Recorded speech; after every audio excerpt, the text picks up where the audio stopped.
everyone. Myself Ankita Lohandial. I am onco nutritionist at zenonco.io.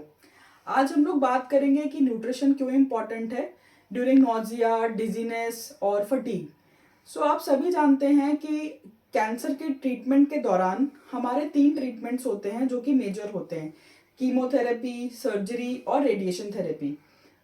हम सभी को पता है कि इन तीनों के दौरान सभी पेशेंट्स को कई बार नोजिया जैसा फीलिंग लगता है। नोजिया का मतलब होता है कि उल्टी ना होना, बट उल्टी जैसा लगना, महसूस होना। दूसरा इंपॉर्टेंट है कि जब उल्टी जैसा लगता है तो पेशेंट से खाया नहीं जाता। तो आज हम उसी के बारे में डिस्कस करेंगे कि ऐसा क्यों होता है और इस टाइम पे हमको खाने में क्या क्या चीज़ों का ध्यान रखना चाहिए। तो सबसे पहले मैं आप सबसे यही बताना चाहती हूँ।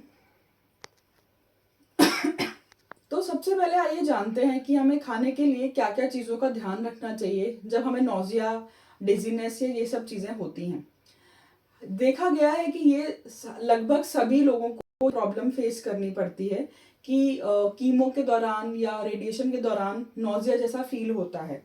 तो नोजिया होना एक बहुत ही कॉमन सिम्टम है या कॉमन प्रॉब्लम है जो सभी को होती है। तो सबसे पहले मैं आप लोग को ये गाइड करना चाहूँगी कि जब भी आप लोग को नोजिया जैसा फील हो तो कोशिश करें कि कम से कम खाना खाएं। जैसे कि स्मॉल फ्रीक्वेंट मील्स में अपना भोजन लें। स्मॉल फ्रीक्वेंट मील्स का मतलब है कि भोजन की जो मात्रा है उसको कम कर दें और उसको बहुत फ्रीक्वेंटली लें। ठीक है। चाहे वो सॉलिड्स में लें, चाहे आप लिक्विड्स में लें, चाहे आप रोटी खा पा रहे हैं, चावल खा पा रहे हैं, खिचड़ी खा पा रहे हैं, दलिया खा पा रहे हैं या कोई भी लिक्विड्स ले पा रहे हैं, बट उसकी मात्रा को थोड़ा कम कर दें।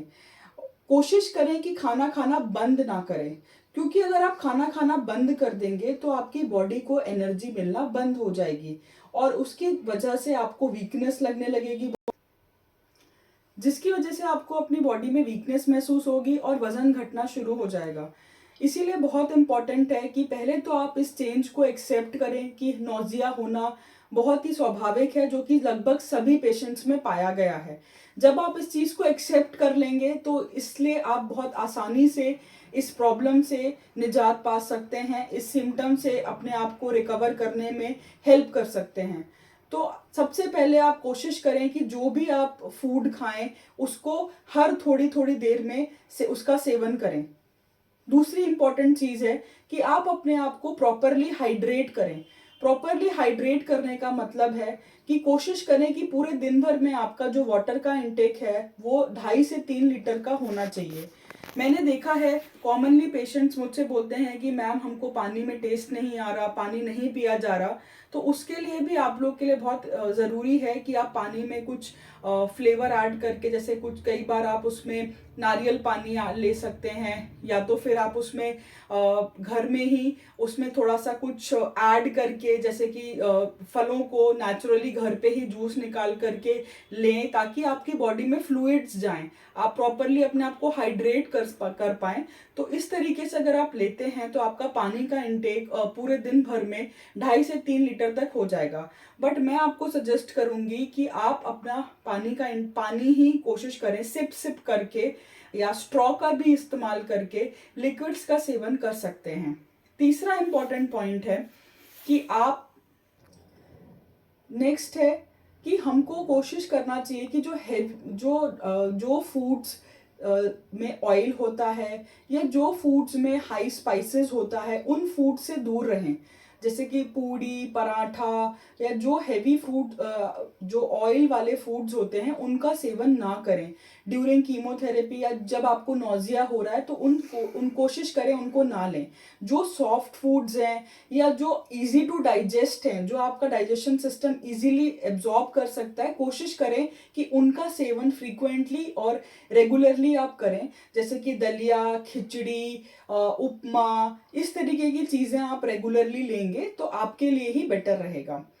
बहुत इंपॉर्टेंट है कि हम कई बार बार बार वही कई बार ये भी देखा गया है कि पेशेंट्स मुझसे कई बार आके कंप्लेन करते हैं कि मैम बार बार खिचड़ी दलिया खाते खाते मन ऊब गया है, मैं नहीं खा सकता। तो मैं आपको ये भी सजेस्ट करूंगी कि नौजिया के टाइम पे मन करता है कुछ नई चीज़ ट्राई करने का, तो जब हम फूड का टेक्सचर चेंज करते हैं या थोड़ा सा उसका अपीयरेंस चेंज करते हैं, तो कई बार आपका मन करता है, कई बार दिल करता है कि आप उसको खाएं।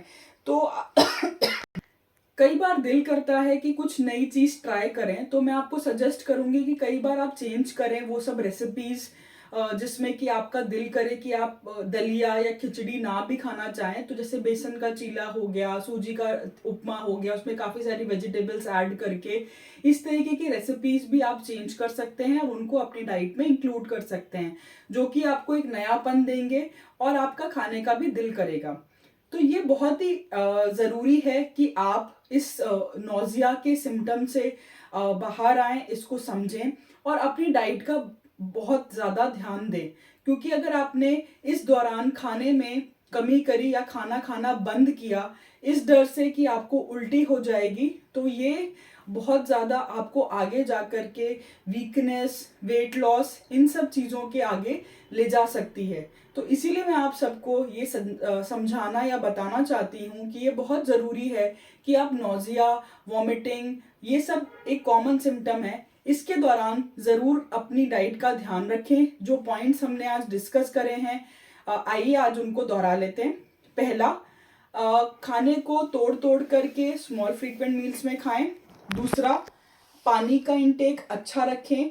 अगर पानी नहीं पी पा रहे हैं तो उसकी जगह पे नारियल पानी या फिर घर में बना करके जूसेस को उसका सेवन करें, या फिर सूप्स का सेवन करें, या फिर स्मूदीज का सेवन करें। तीसरा, अपने खाने में चेंजेस लाएं, टेक्सचर की तरह दिखने में उसका बदलाव करें या फिर टेस्ट का थोड़ा बदलाव करें ताकि आपसे वो भोजन खाया जाए। ना खाने से बेहतर है कि आप उस भोजन का सेवन करें। चौथा इम्पॉर्टेंट पॉइंट है कि जो भारी भोजन है जैसे कि पराठा या पूड़ी, इस तरीके का खाने का सेवन ना करें ताकि आपके पेट को पचाने में दिक्कत होगी और आपसे वो भोजन खाया भी नहीं जाएगा। तो मैं सजेस्ट करूंगी कि उसकी जगह पे आप रिप्लेस करके जो हल्का भोजन है, जो आपका पेट आसानी से पचा सकता है, जैसे कि सूप्स हो गए या फिर जूसेस हो गए या फिर खिचड़ी हो गया, दलिया हो गया, इस तरीके का भोजन पचाने में अपनी डाइट में इंक्लूड करें। और इस टाइम पे कई बार आपको काफ़ी एंजाइटी या एंशियस इश्यूज भी होते हैं कि आपसे खाया नहीं जा रहा बट आपको भूख लग रही है। तो अपने आप को थोड़ा सा परेशान ना हो और इन सारी टिप्स को ध्यान रखें और अपने डाइट का प्रॉपर ध्यान रखते हुए इन सब चीज़ों को फॉलो करें और हमसे जुड़े रहें। Thank you.